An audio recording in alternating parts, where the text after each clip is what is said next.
औज़ुबिल्लाहिमिनश्शैतानिर्रजीम बिस्मिल्लाहिर्रहमानिर्रहीम। मोहतरम ख़वातीन और हज़रात, डॉक्टर आसिफ इज़हार आपके साथ मेडिसिन नॉलेज के हवाले से एक और वीडियो। आज मैं जिक्र करने लगा हूँ सेफोटॉक्साइम, जो कि एक थर्ड जनरेशन सेफेलोस्पोरिन है, इंजेक्टेबल में अवेलेबल है और काफ़ी ज़्यादा इस्तेमाल होती है। सो इसके बारे में मैं आज आपसे डिस्कस करने लगा हूँ। ख़वातीन और हज़रात, सेफोटॉक्साइम जो है, जिस तरह मैंने बताया कि थर्ड जनरेशन सेफेलोस्पोरिन है और दूसरे सेफेलोस्पोरिन्स की तरह इसका मैकेनिज्म ऑफ एक्शन जो है वो बुनियादी तौर पे जो बैक्टीरियल सेल वॉल है उसकी सिंथेसिस को रोकना है। ये बैक्टीरियल सेल वॉल पे जो पेनिसिलिन लाइक उसके रिसेप्टर्स होते हैं वहाँ पे जाके ये बाइंड करता है और जो इसकी प्रोटीन सिंथेसिस होनी होती है सेल वॉल की, उसको रोक देता है। और जैसे ये प्रोटीन सिंथेसिस रुकती है, सेल वॉल की सिंथेसिस जब नहीं होती, उसकी लाइसिस होती है, वो टूट फूट का शिकार हो जाता है और बैक्टीरिया जो है वो ख़त्म हो जाते हैं। इसका जो बुनियादी इफेक्ट्स इसके हैं वो ग्राम पॉजिटिव और ग्राम नेगेटिव दोनों को कवर करती हैं, लेकिन ज़्यादातर जो है ग्राम पॉजिटिव को ये कवर करता है और इसके साथ साथ ग्राम नेगेटिव और थोड़ी बहुत एनारोब्स की कवरेज भी सेफोटॉक्साइम को हासिल है। अगर इसके यूजेस के हवाले से हम बात करें ख़वातीन और हज़रात, तो सेफोटॉक्साइम जो है इसके वाइड स्प्रेड यूजेस हैं। इसको बहुत सी चीज़ों में इस्तेमाल किया जा सकता है, खुसूसन जितने भी सर्जिकल प्रोसीजर होते हैं जिनमें इंट्यूबेशन होनी होती है या जिनमें जो इंस्ट्रूमेंटेशन होनी होती है, सो उसमें प्रोफाइलेक्टिकली सेफोटॉक्साइम का इस्तेमाल कराया जा सकता है। इसके अलावा जो है तो मुख्तलिफ किस्म के जो सर्जिकल प्रोसीजर होते हैं उनके बाद इसका इस्तेमाल कराया जा सकता है, लेकिन जो प्रोफाइलेक्टिक सर्जिकल प्रोसीजर्स में इंट्यूबेशन वगैरह के लिए इसका इस्तेमाल जो है वो प्रोफाइलेक्टिकली बहुत ज़रूरी है। उसके बाद जिस किस्म की सर्जरी होनी होती है उस लिहाज से या जो बैक्टीरियल फ्लोरा इन्वॉल्व है उसकी मुनासबत से आप किसी भी एंटीबायोटिक का इस्तेमाल कर सकते हैं, लेकिन इसका इस्तेमाल जो है मुख्तलिफ किस्म के सर्जिकल इन्फेक्शंस, इसके अलावा जो गायनेकोलॉजिकल इन्फेक्शंस हैं उनमें ये काफ़ी ज़्यादा इफेक्टिव है। जिस तरह के फिलोपियन ट्यूब्स के इन्फेक्शन हो गए, ओवरीज के इन्फेक्शन हो गए, या जो है तो सर्विक्स या वेजिनाइटिस में इसका अहम किरदार है। इसी तरह यूरिनरी ट्रैक्ट इन्फेक्शन में इसका अहम किरदार है। और जो आपके विसरा हैं, इंट्राएब्डोमिनल जो आपके विसरा हैं, सॉफ्ट टिश्यूज़ हैं, उनके इन्फेक्शन में ये ख़ास तौर पे बहुत ज़्यादा कारआमद है। अब आते हैं कि इसके अलावा ये किन चीज़ों में कारआमद है। सो यूरिनरी ट्रैक्ट इन्फेक्शन का जिस तरह हमने जिक्र किया, उसी तरह ये जो एंटेरिक फीवर है, साल्मोनेला के अगेंस्ट ये काफ़ी ज़्यादा इफेक्टिव है और बच्चों में खुसूसन साल्मोनेला के अगेंस्ट इसका इस्तेमाल कराया जा सकता है और ये बहुत ही इफेक्टिव ड्रग है। इसके अलावा अगर देखा जाए तो जो रिस्पायरेटरी ट्रैक्ट है उसमें बोथ अपर रिस्पायरेटरी और लोअर रिस्पायरेटरी, उन दोनों में इसका इस्तेमाल जो है वो इंतहाई कामयाबी के साथ होता है और बहुत ही ज़्यादा इफेक्टिव ड्रग है, जिसमें क्रॉनिक ब्रोंकाइटिस हो गया, एक्यूट ब्रोंकाइटिस या एक्यूट एक्सेसरबेशन ऑफ क्रॉनिक ब्रोंकाइटिस, या जो है तो क्रॉनिक जो एस्थमा होते हैं और उसमें एक्यूट एक्सेसरबेशन आ जाती है COPDs में, इनमें जो है तो सेफोटॉक्साइम का इस्तेमाल बुनियादी तौर पे वो बहुत अहम है और इसको काफ़ी इफ़ेक्टिव एक ड्रग है।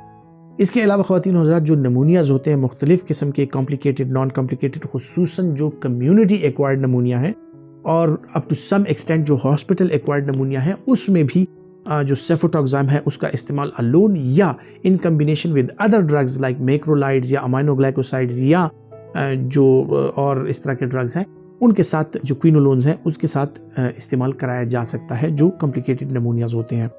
ख़वातीन और हज़रात, इनके अलावा जो बोन के इन्फेक्शंस होते हैं, खुसूसन ऑस्टियोमाइलाइटिस, उसमें इसका इस्तेमाल कराया जा सकता है और उसमें ये इंतहाई हद तक इफेक्टिव है। डायबिटिक फुट के जो इन्फेक्शंस होते हैं उनमें जो आजकल कल्चर्स हो रहे हैं और जो बैक्टीरिया उसमें ग्रोथ करता है, सेफोटॉक्साइम वो थर्ड जनरेशन सेफेलोस्पोरिन है जो कि काफ़ी चीज़ों या काफ़ी बैक्टीरिया जो है वो उसकी तरफ सेंसिटिव होते हैं और ये उनके अगेंस्ट इफेक्टिव है।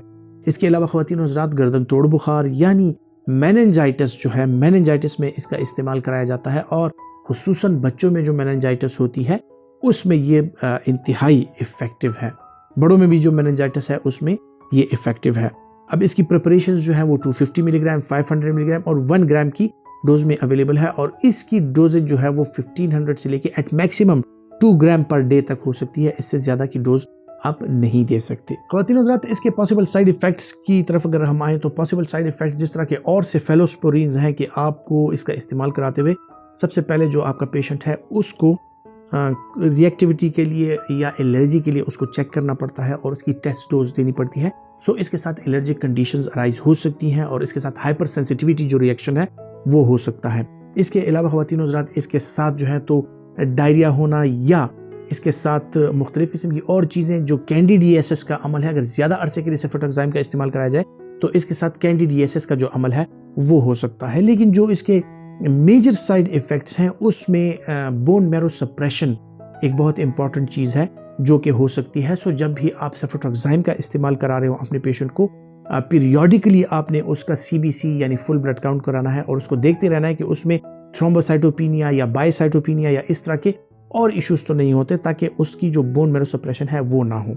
इसका इस्तेमाल कराते वक्त जो है तो आपको डेफिनेटली बेस लाइन पे अपने पेशेंट का जो लिवर फंक्शन टेस्ट है वो कराने ज़रूरी है, क्योंकि इसके साथ जो लिवर एंजाइम्स हैं उनमें इजाफा हो सकता है और आपका ALT या AST या इस तरह के और लिवर एंजाइम्स जो है उनमें ज़्यादती आ सकती है, उनमें इजाफा हो सकता है और आपका SGPT लेवल जो है वो बढ़ सकता है। सो इसके साथ रेज लिवर एंजाइम्स का जो इशू है वो इसके साइड इफ़ेक्ट्स में एक साइड इफ़ेक्ट है। ख़वातीन हज़रात, जो लोग G6PD डेफिशिएंट हैं या उनमें और कोई जो हीमोग्लोबिनोपैथीज़ हैं या ब्लड सेल्स में और कोई इस तरह की पैथोलॉजीज़ हैं, वो लोग इसके साथ हीमोलिटिक एनीमिया का शिकार हो सकते हैं और इसके इस्तेमाल के साथ साथ ही एनीमिया सडनली जो आपका HB लेवल है वो ड्रॉप हो सकता है और आपका जो बिलिरुबिन लेवल है वो बढ़ सकता है। सो हीमोलिटिक एनीमिया जो है वो एक और पॉसिबिलिटी, एक और पॉसिबल साइड इफ़ेक्ट है इसका जो कि इसके साथ हो सकता है। लेकिन ये रेयर साइड इफ़ेक्ट्स हैं और बुनियादी तौर पे ये एक सेफ ड्रग गर्दानी जाती है और सेफली इसका इस्तेमाल कराया जा सकता है। लेकिन सिर्फ आपने इतना करना है कि जब भी इसका इस्तेमाल कराना हो इसका टेस्ट डोजेज जो है वो इम्पॉर्टेंट है और इसका टेस्ट होना चाहिए मरीज का स्किन पैच पे। सो उससे आपको अंदाज़ा हो जाता है, क्योंकि ये पेनिसिलिन ग्रुप के साथ इसकी क्रॉस रिएक्टिविटी का, जो पेनिसिलिन को सेंसिटिव पेशेंट हैं उनमें सेफेलोस्पोरिन्स के भी सेंसिटिविटी के जो चांसेस हैं वो बढ़ सकते हैं और वो होते हैं। ख़वातीन हज़रात, कौन सी ऐसी ड्रग्स हैं जिसके साथ ये इंटरेक्शन आती है? ये मैक्रोलाइड्स के साथ इंटरेक्शन आ सकती है और मैक्रोलाइड्स के साथ आप इसका इस्तेमाल करते हुए इन दोनों की डोज एडजस्टमेंट जो है वो बहुत ज़्यादा ज़रूरी है।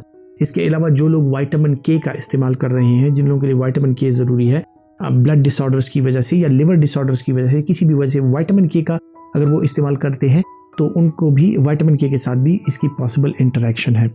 कॉन्ट्राइंडिकेशन इसकी क्या है? कॉन्ट्राइंडिकेशन इसकी यह है कि किसी को भी ब्लीडिंग डायथिसिस हो, किसी को बोन मैरो सप्रेशन हो या कोई बंदा सीवियरली इम्यूनो कॉम्प्रोमाइज्ड हो, किसी को कैंडिडियासिस वगैरह हो। सो ये लोग जो है इसका इस्तेमाल कराते वक्त ज़रूर एक CBC यानी कंप्लीट ब्लड काउंट और लिवर फंक्शन टेस्ट जो है वो ज़रूर करा लें। जिन लोगों में परसिस्टेंटली यूरिया नाइट्रोजन ब्लड का बढ़ रहा हो, यूरिया क्रिएटिनिन जिनका बढ़ रहा हो, उनमें भी इसका इस्तेमाल कराते हुए पीरियोडिकली आप उनके जो रीनल फंक्शंस हैं उनका टेस्ट कराना ज़रूरी है। ख़वातीन हज़रात, उम्मीद करता हूँ कि सेफ्रोटोक्साइम 3rd जनरेशन सेफेलोस्पोरिन के हवाले से ये वीडियो आपके लिए काफ़ी इन्फॉर्मेटिव साबित होगी और इससे आपको बहुत कुछ सीखने का मौका मिलेगा। आप यकीनन ये वीडियोज़ अपने दोस्तों तक पहुँचाना चाहेंगे। अपना बहुत सा ख्याल रखिएगा। अल्लाह हाफिज़।